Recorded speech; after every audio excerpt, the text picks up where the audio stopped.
most people walk around with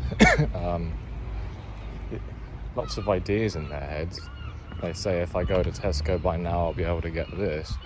Or they'll say, oh, I haven't responded back to that person yet. Or, oh yeah, I have work tomorrow. Or, I don't know. Most people walk around with that in their head, but they don't really know that they're alive.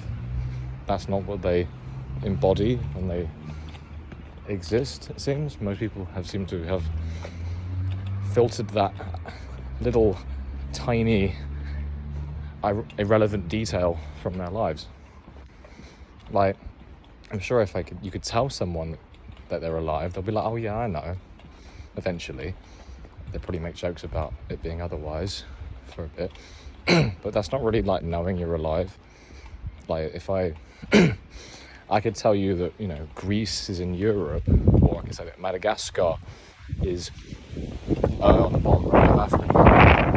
You know, you say you don't exactly walk around going, oh yeah, Madagascar is next to Africa. Yeah. You don't walk around with that. You don't walk around with knowing that.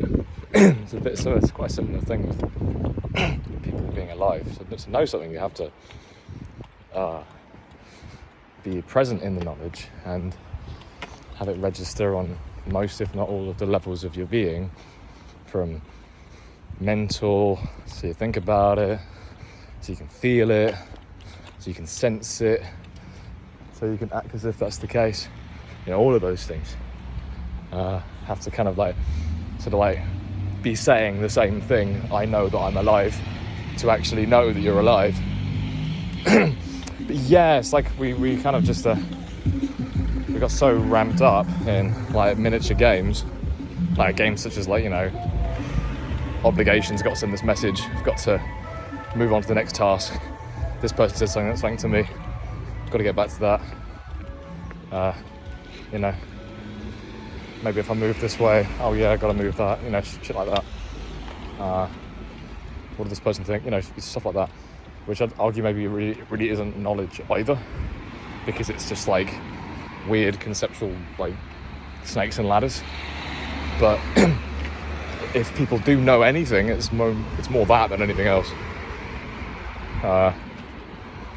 Yeah, like even your own identity. Oh yeah, I know I'm James. It's like, yeah, it's so simple that we just choose not to embody it for some reason. It's a bit like if we had like, it's like everyone knew water was so important that everyone stopped drinking it because it was so obviously important that everyone forgot to actually drink it. It's a bit like, kind of like same thing as like embodiment of aliveness.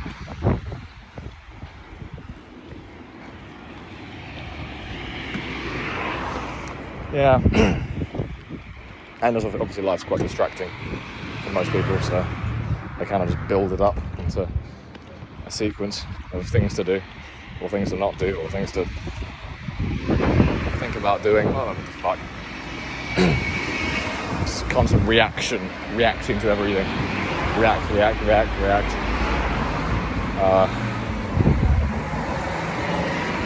Yeah. You know, I probably like felt as like, it's probably experienced as like, I'm doing important things and I'm getting, I have my stuff together, and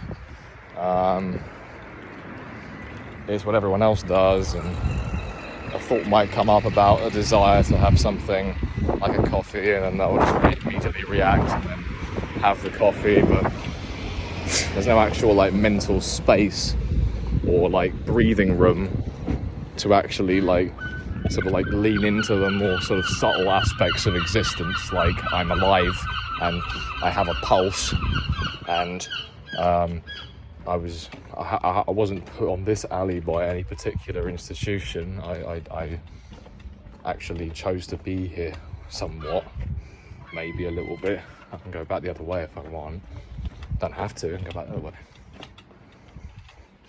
Yeah, it's yeah, kind of makes you wonder, like, what is the purpose of modern man's activities if everyone's forgotten the pulse. It's like a bit like if we have all of these institutions, technological, law, media,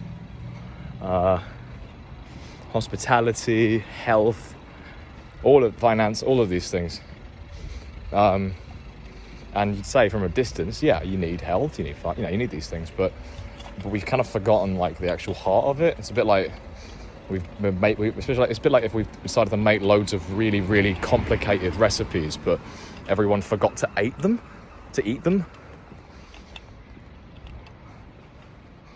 Like we just had all these like meals like out, and we were like expecting to eat them at some point, but we didn't really get round to it or something. Like a bit like that as a metaphor for having all of these institutions, to live good lives, but we're not actually embodying the good life as much as we could. So we're not appreciating the institutions that we've created so cleverly. Yeah. Makes you think, doesn't it? I used to think of this problem when I could see it properly, because it again undulates, because we're creatures of imitation, so you get lost in that problem. You need to maintain the awareness in these aspects on your own, because no one else does, or like hardly any other people do. And I think it's fascinating that with this particular problem, there's no official understanding that this is a problem. So there's no one you can actually go to. There's no like official board where you can read about the lack of self-awareness problem.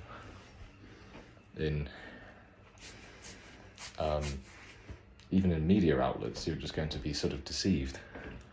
Like,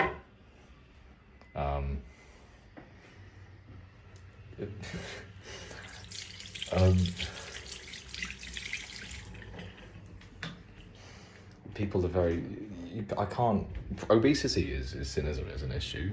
You can go online and like read about problems with obesity, how to tackle obesity, or like problems of homelessness, stuff like that. But what about the problem of the lack of self-awareness, or the disillumination of people, where everyone's zombies? Because the more most people are zombies, because the more, that lack of aliveness that most people have, there's nowhere to go. You can't go to anyone about it. You can't go to the Citizens Advice Bureau and say like, well, this is actually an issue. This is actually something that's causing, problems with systems, problems with, being able to manage people, problems with productivity, if you want to go by the capitalistic virtues, and, lack of fulfillment, lack of joy, lack of reality on the other. There obviously are some spiritual sects that you can go to talk about this, but just talking about the problem outside of spirituality is very possible, but explaining it still sounds too esoteric for people. To say like people are reactive zombies, or most adults in the modern world have become reactive zombies because of the technologies that we created that have just spiraled everything. So any semblance of feeling alive that was maintained in adulthood in the Western world is very lost now, because of all of the media stuff, all of the stuff we've had to filter out, all of the kind of new input on the nervous system from every source imaginable. That disconnection from nature, not to sound hippie, but just a general sense of nature, just like a pulse or breathing.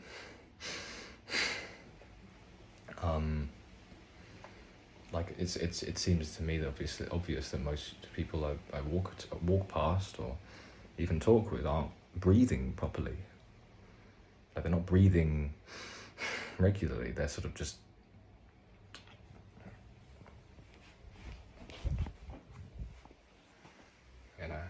like it's very foggy up there for them.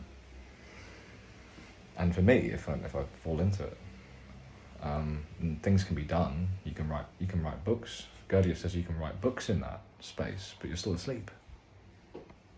You're writing. You can do lots of things when you're asleep. When you're unaware of your aliveness through thought and through feeling and through sense and through action, activity, behaviour, memory, being able to recall your sense of aliveness as a thing that is continuous and something that's always been there and around you and in you at the same time. It's not woo-woo, it's just obvious.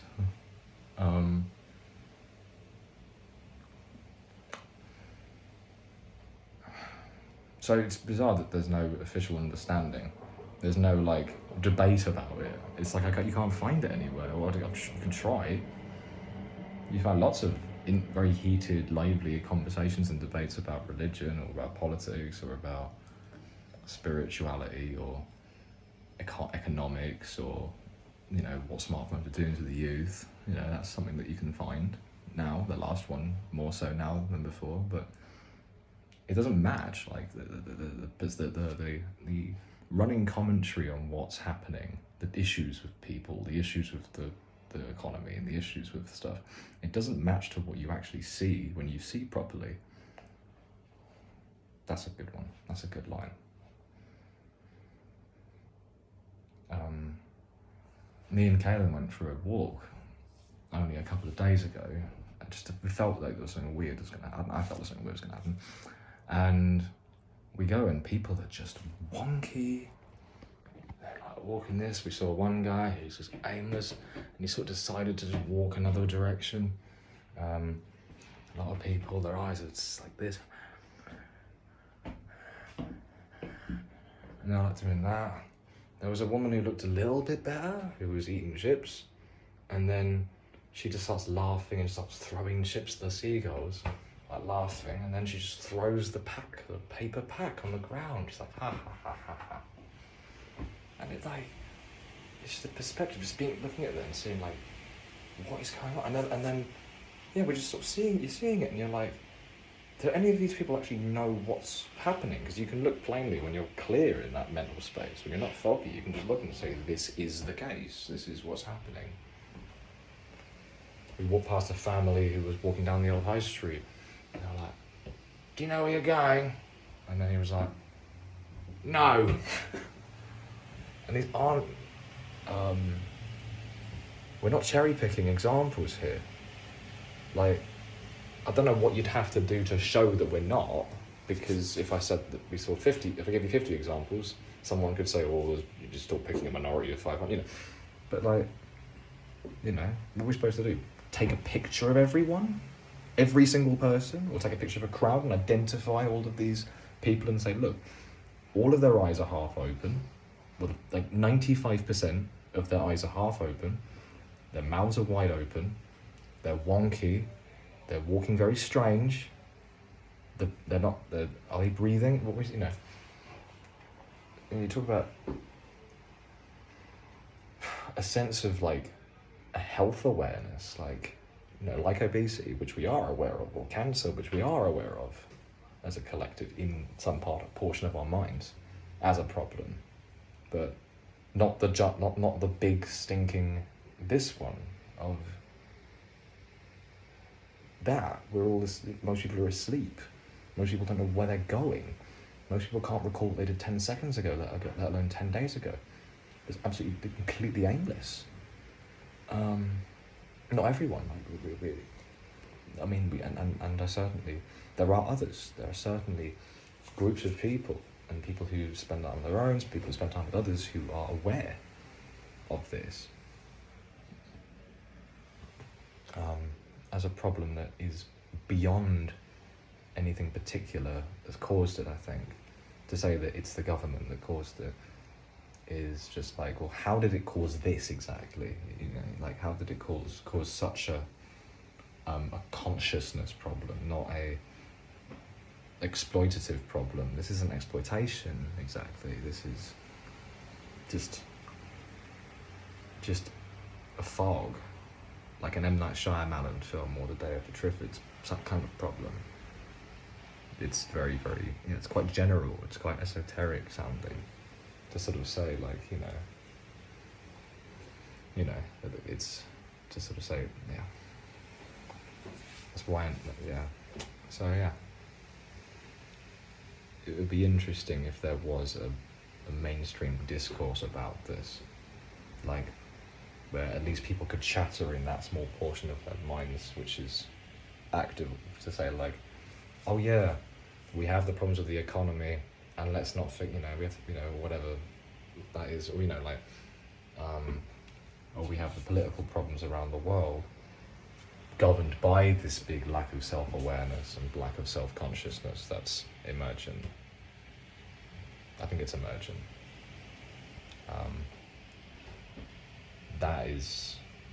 It's a problem that's too big and undefinable to really make a serious observation to and talk about for most people, a bit like the acknowledgement that you're alive. Just going back to my point about the people who doubt these sorts of comments, the people who say that to say such a large problem is happening is to be pessimistic or negative or cherry picking examples of just a couple of weird people. The reason that annoys me is because it's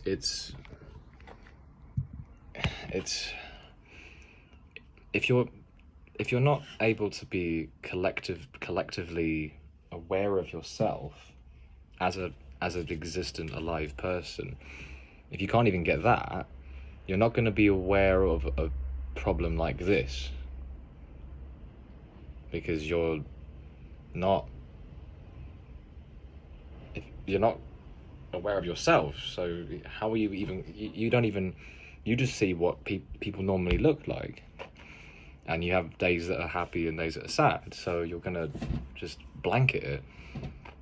So you have to be clear in order to recognize this problem, the problem of lack of self-awareness.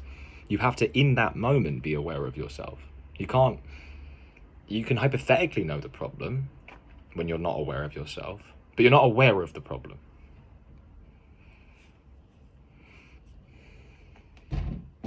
Because you can't see it, because you're in the problem. You are the problem, you know. And that's why it's important to think of ways to actually tackle a problem that seems so general and so undefinable that it's almost and invisible to most people, even scientific people, even clever people.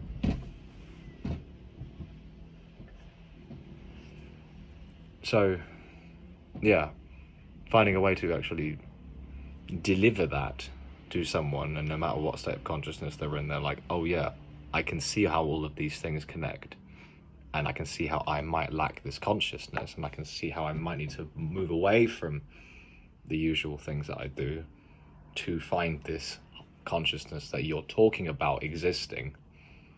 And then they come to it, oh yeah, I do really feel what you mean now. I'm alive, and I can see this problem. And cultivating that gently, in a non-violent way, in a way that is natural and progressional and gradual for people, which I think is happening, but very slowly, I think is something that I couldn't not think about doing, because to be aware of it is to give you a sense of responsibility, because you see what needs to happen. So you can't just be idle about it, even though you can't control everything. You're not supposed to. You have to teach in some way. You have to be an example in some way.